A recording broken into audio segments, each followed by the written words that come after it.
about, right? So at first, there was a three-headed horseman race, right? In terms of like being the face of the league.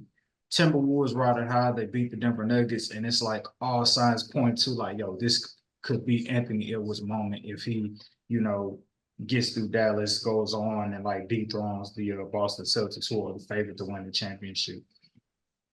Um, and now it looks like Anthony Edwards has fallen maybe down to three.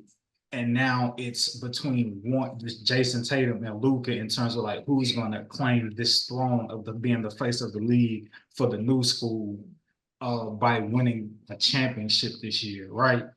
Uh, do y'all believe that what's at stake this year for Tatum and Luka and Anthony Edwards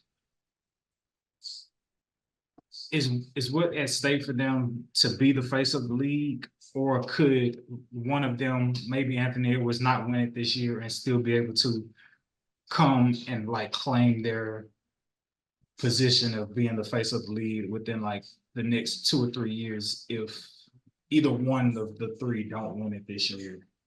Oh no, I definitely feel like this has been kind of been happening for like 3 or 4, 3 years. I would say at least 3 years. It's been a race between Luka and Jason has been losing badly, and so badly.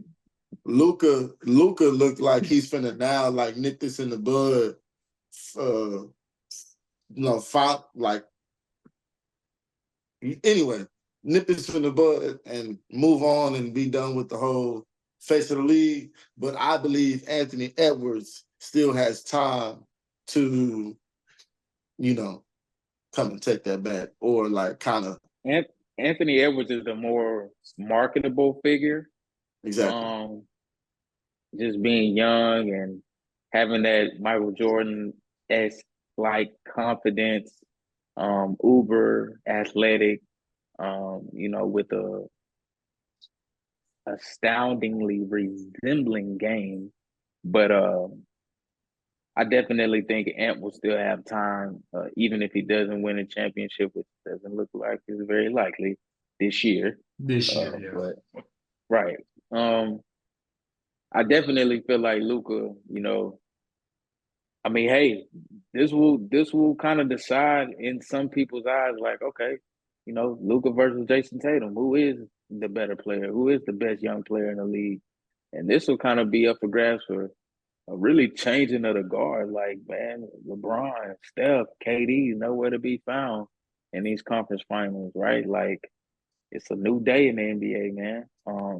And guys are coming into their own. Like, guys are turning 26, 27, and that's around that age when you start to win your first one, right? Like that's really when it begins to happen. So,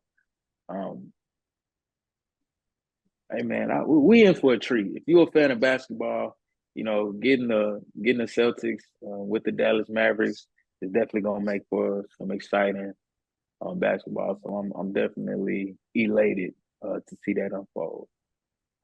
Or if Anthony Edwards want to rattle off 4 straight and just blow everybody out the water, I'm all for that too, because I'm gonna be right back on the bandwagon. T-Wolves for sure. Yeah, I mean, I'm rooting for Ant. Obviously, nobody has ever done it with the team that's currently constructed. I don't believe they're going to shock anybody this year and come back from this series. Nonetheless, still rooting for Ant. And let me say this too. Though I'm rooting for Dallas to win the championship, I respect the game in terms of what the Boston Celtics have and them being favorites. I want Dallas to win. They're the closest I got to Texas or Houston, so we're gonna ride with the South.